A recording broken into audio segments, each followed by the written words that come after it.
It doesn't matter how far you might rise. At some point, you are bound to stumble, because if you're constantly doing what we do, raising the bar, if you are constantly pushing yourself higher, higher, the law of averages, not to mention the myth of Icarus, predicts that you will at some point fall.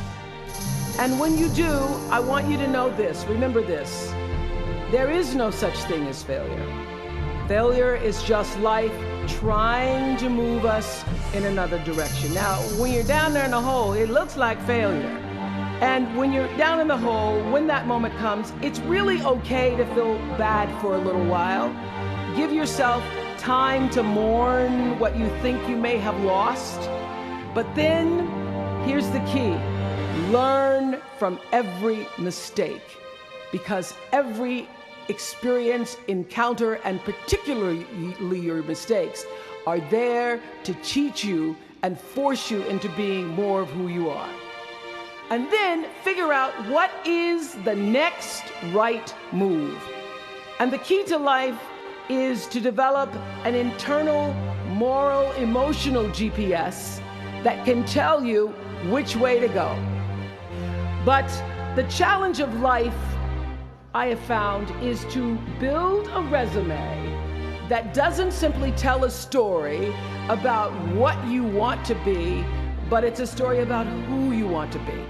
It's a resume that doesn't just tell a story about what you want to accomplish, but why.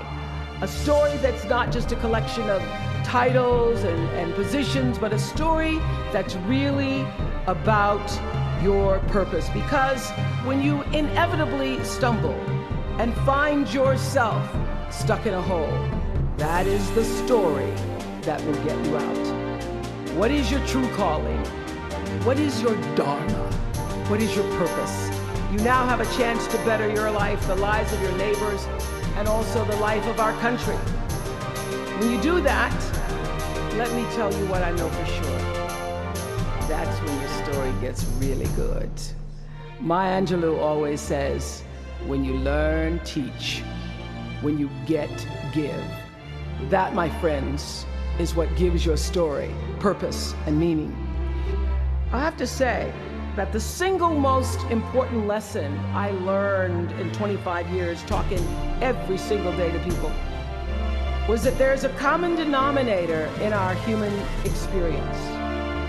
Most of us, I tell you, we don't want to be divided.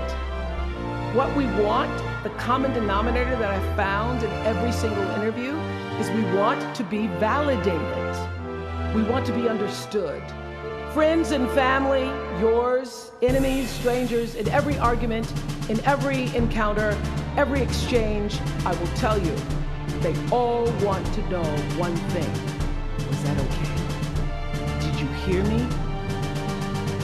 Do you see me? Did what I say mean anything to you? So whether you call it soul or spirit or higher self, intelligence, there is, I know this, there's a light inside each of you, all of us, that illuminates your very human beingness if you let it.